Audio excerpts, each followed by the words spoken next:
So the fact that Harry Potter and the Philosopher's Stone is 20 years old is just incredibly bizarre to me. This movie came out when I was 1 year old.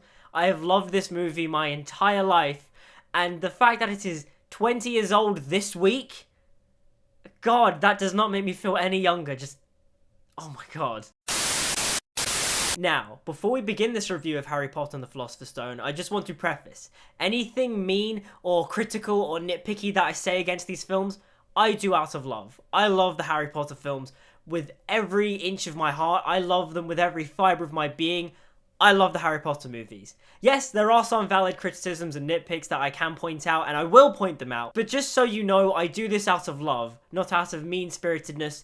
I love these movies. Okay, we all clear on that? We got that out of the way? Good. Let's just talk about this film. Harry Potter and the Philosopher's Stone is directed by Christopher Columbus. It stars Daniel Radcliffe, Rupert Grint, Emma Watson, and just a fantastically amazing star-studded British cast. Overall, I think the film is a good adaptation of the novel, and it's a good fun family kids film for everybody to enjoy. Christopher Columbus really did do a fantastic job at bringing the wizarding world to life. Everything about the wizarding world just feels so visceral and tangible and real, and it is just impressive. It is so magical, and I think that's the main point. The whole film just feels magical. The way Christopher Columbus brings things like Quidditch, Diagon Alley, Gringotts, Ollivanders, Hogwarts, the way he brings that all to life is just perfect. However, my main issue with Christopher Columbus as a director for this film is the way the film is constructed.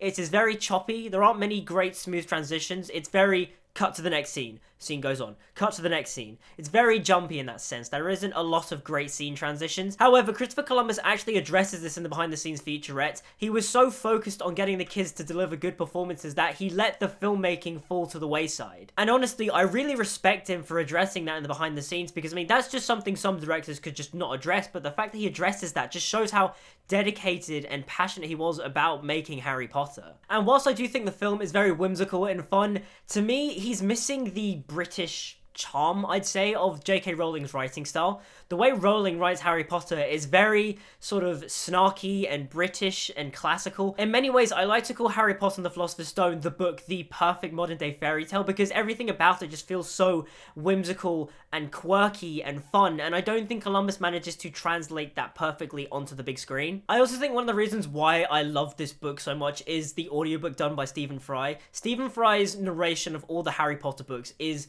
absolutely fantastic. It is my favorite things ever. Every night I would listen to Philosopher's Stone all the way to Deathly Hallows. Stephen Fry's voice is magical and wonderful, and I adore his narration for Philosopher's Stone.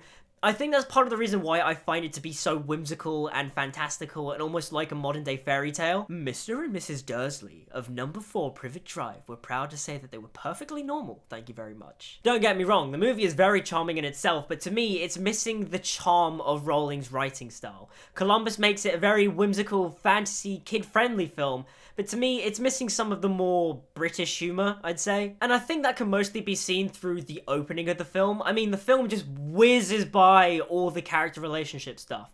I mean, yes, you get enough to understand that the Dursleys are abusive and horrible towards Harry, but it misses some of the depth that you get in the books. I would have liked to have seen more of the Dursleys being nasty to Harry. I mean, there are more deleted scenes to show that, but I mean, the way it's done in the book, there is a weird balance between comedy and abuse. A scene from the book that really sticks out to me that isn't in the film is the bit where Harry and Dudley are talking, and then Harry's just like, "Oh, Dudley, the poor toilets never have had anything as horrible as your head down it. It might be sick." And he just runs away. It's so, like, quirky and quippy and really snarky in a British way that just the film doesn't capture for me. That being said, one of the things the film captures perfectly is the casting. It is phenomenal all round, especially with the adult cast. I mean, Robbie Coltrane as Hagrid, Richard Griffith as Uncle Vernon, Fiona Shaw as Aunt Petunia, Maggie Smith as Professor McGonagall, Alan Rickman as Snape.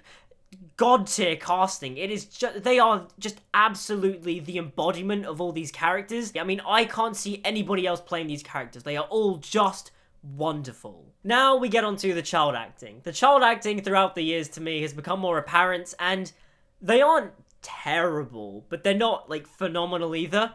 I will say though, Rupert Grint and Tom Felton are actually the standouts. To me, they have a lot of charisma, even for a bunch of 10 and 11-year-olds. They're really good, and they have great screen presence. To me, they feel the most like their book counterparts, but also, I think Rupert Grint is incredibly underrated in these movies. His comedic timing is absolutely impeccable, especially as the series goes on. Like, yes, Ron's role becomes a bit more diminished than it is in the books, and he just becomes the silly, goofy side character. But in those first two films, he is really spot on to the books, and his comedic timing is just amazing. I'll get on to it more when I get to Chamber of Secrets. Now we get on to the main man himself, Daniel Radcliffe. Throughout the years, his performance has diminished in my eyes. He's not terrible, but I mean, he is no thespian, that's for sure. I mean, I can't be a wizard. I'm just Harry. Just Harry! And for me, the weakest out of the trio is Emma Watson. This is no slight against Emma Watson. I mean, she's like 10 years old in this film. There's no way you can talk about a child's performance and be like, oh, absolutely terrible. She's a kid. But to me, she is the weakest out of the main three, and that's because she over-enunciates every word. Like, no, there are other spells and things guarding the stone, aren't there? Spells and enchantments. She enunciates every line. It is really annoying. Then again, that does make her kind of similar to Book Hermione, so I guess she's perfectly in character, but doesn't make it any less annoying. Now, one of the actors in the main cast that I didn't address straight away was Richard Harris's Dumbledore, and that's because I like Richard Harris's Dumbledore. He is good casting. He does capture the warmth and the heart of Book Dumbledore, but to me, he's too soft-spoken, he isn't as energetic, and just, he's my least favourite portrayal of Dumbledore in the films, we'll say. Plus, his clap is just incredibly weird. Who claps like that? Now, every time I watch this movie, there are just scenes that stand out to me and give me such excitement and joy. For example, the Quidditch scene is absolutely phenomenal. I mean, yes, the CGI is heavily outdated, but I mean, just, I love John Williams' Quidditch theme. I love the colours, the imagery. It is just so entertaining, and the game of Quidditch is just amazing. I wish it existed in real life, because that is the sport I would watch religiously. The scene in Ollivander's is wonderfully mystical and magical, and when Harry picks up the wand and has that conversation with Ollivander, it is brilliant. John Hurt is just fantastic as Mr. Ollivander, and he just brings such a mystical energy to the role. It's wonderful. I wonder. The Mirror of Erised scene is really tragic and sad, and I do think Christopher Columbus brings that scene to life really well in the film. I will say, there are a couple of lines they do cut out, like the I don't need a cloak to be invisible Harry thing, and the thing that's annoying is that in the behind the scenes, they show BTS of Richard Harris saying that line, and I know Christopher Columbus wanted that in the film. I know he did, because, I mean, just, it's such a wonderful line in the book. Oh, and Harry doesn't ask Dumbledore what he sees in the mirror. That to me has always been a great bit in the book, because obviously in the book, Dumbledore tells Harry, oh, I see myself holding a thick pair of woolen socks. But then you get to Deathly Hallows, and then you realise he's seeing his family, he's seeing his mother, his father, Ariana. That's what Dumbledore sees in the mirror. Until you get to Fantastic Beasts, and then he just sees Johnny Depp in the mirror. That's, weird. Oh, and the scene to me that always just makes me so giddy and happy and brings me back to my childhood is the scene where Gryffindor wins the House Cup. The combination of the music, the lighting, everyone's performance, everyone just being so overly happy. Like when Dumbledore says, Gryffindor wins the House Cup, and everyone just goes like, yeah! They take off the hats and they throw it in the air and they're all just like, yeah!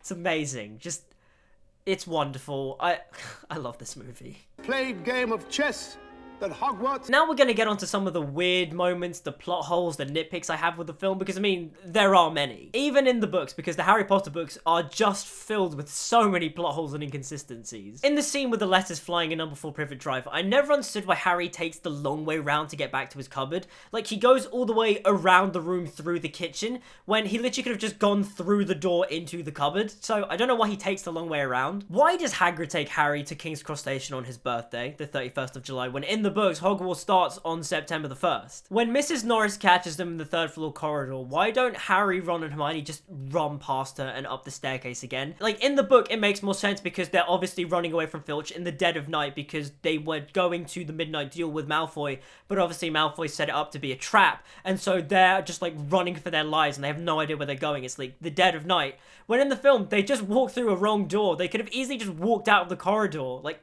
I don't know why they just run down it into Fluffy. It's so contrived. And speaking of Fluffy, when they decide to go down the trapdoor, why don't they bring an instrument with them to calm Fluffy? Like, they didn't know there was going to be a magical harp in the room. In the book, Harry brings the flute Hagrid made for him for Christmas, but in the movie, they just show up in the room under the invisibility cloak.